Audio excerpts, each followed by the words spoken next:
Hello বন্ধুরা, পৃথিবীর সবচেয়ে ভয়ঙ্কর প্রাণীগুলোর মধ্যে সাপ অন্যতম। আমাদের পৃথিবীতে প্রায় ৩২০০ প্রজাতির সাপ রয়েছে। এদের মধ্যে ৬০০ প্রজাতির সাপ বিষাক্ত হয়ে থাকে। আর কিছু কিছু সাপ এতটাই বিষাক্ত হয় যে এদের সামান্য একটু বিষ কয়েক ঘন্টার মধ্যে মানুষের মৃত্যু ঘটাতে পারে। আজ আমরা বিশ্বের সবচেয়ে ভয়ঙ্কর বিষধর দুটি সাপ কিংকোবরা ও রাসেল ভাইপার সম্পর্কে জানব এবং এই দুটি সাপের মধ্যে লড়াই হলে কে জিতবে সে সম্পর্কে আলোচনা করব। প্রথমেই কিংকোবরা সম্পর্কে জেনে নেওয়া যাক। বিশ্বের সবচেয়ে লম্বা বিষধর সাপ হচ্ছে কিংকোবরা, যে কারণে এরা বিষধর সাপের রাজা হিসেবে পরিচিত। ভারত, বাংলাদেশ এবং নেপাল সহ দক্ষিণ এশিয়ার দেশগুলোতে এদেরকে সবচেয়ে বেশি দেখা যায়। এরা ছোট বড় ঝোপঝাড় এবং অগভীর জলাশয়ের পাশে থাকতে বেশি পছন্দ করে, তবে মাঝে মধ্যেই এরা খাবারের খোঁজে মানুষের বসতবাড়িতেও ঢুকে পড়ে। একটি প্রাপ্তবয়স্ক কিংকোবরা ১০ থেকে ১৮ ফুট পর্যন্ত লম্বা হয়ে থাকে। এদেরকে বিরক্ত করলে এরা আক্রমণাত্মক হয়ে ওঠে। শরীরের আকার ভেদে এরা ৩ থেকে প্রায় ৬ ফুট লম্বা ফনা তুলতে পারে। একবার দংশনের ফলে কিংকোবরা যে পরিমাণ বিষ নির্গত করে তা ২০ জন মানুষের মৃত্যুর জন্য যথেষ্ট। এই বিষ মাত্র ৩০ মিনিটের মধ্যেই মানুষের মৃত্যু ঘটাতে পারে। কিংকোবরার বিষ এতটাই মারাত্মক যে এদের বিষের প্রভাবে একটি পূর্ণবয়স্ক হাতি কয়েক ঘন্টার মধ্যে মারা যেতে পারে। এদের বিষে রয়েছে ভয়ঙ্কর মাত্রায় নিউরোটক্সিন।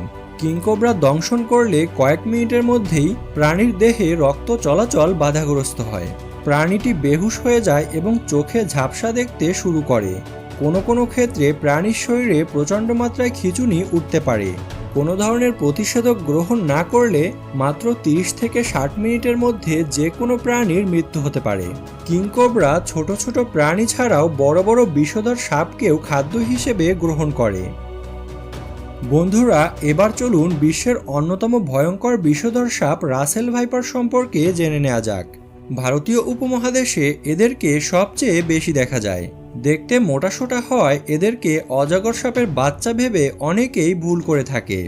সাধারণত এরা ৩ থেকে ৪ ফুট পর্যন্ত লম্বা হয়।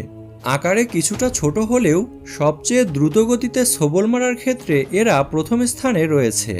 রাসেল ভাইপার ১ সেকেন্ডের ১৬ ভাগের ১ ভাগ সময়ের মধ্যে কোনো প্রাণীর গায়ে ছোবল মেরে সম্পূর্ণ বিষ ঢেলে দিতে পারে। এছাড়াও এদের বিষদাঁত বিশ্বের সকল সাপের মধ্যে দ্বিতীয় বৃহত্তম। বিপদ বুঝতে পারলেই এরা শরীরকে পেঁচিয়ে জোরে জোরে শব্দ করতে থাকে এবং চোখের পলকেই শত্রুকে লাফ দিয়ে ছোবল মারে। একবার দংশনেই এরা ১২০ থেকে ১৫০ মিলিগ্রাম বিষ নির্গত করে। এদের বিষে রয়েছে ভয়ঙ্কর মাত্রায় হিমোটক্সিন, যা কয়েক ঘন্টার মধ্যে প্রাণীর শরীরের মাংস পচিয়ে দিতে সক্ষম। এছাড়া কোনো ধরনের প্রতিষেধক গ্রহণ না করলে কয়েক ঘন্টার মধ্যে কিডনি বিকল হয়ে যে কোনো প্রাণীর মৃত্যু ঘটে। বন্ধুরা, এবার চলুন দেখে নেওয়া যাক এই দুটি ভয়ঙ্কর সাপের মধ্যে লড়াই হলে কে জিতবে।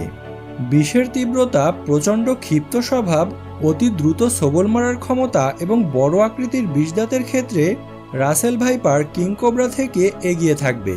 তবে কিংকোবরা রাসেল ভাইপারের থেকে আকারে ৩-৪ গুণ বড় এবং শক্তিশালী হওয়ার ফলে খুব সহজেই রাসেল ভাইপারকে হত্যা করতে পারবে।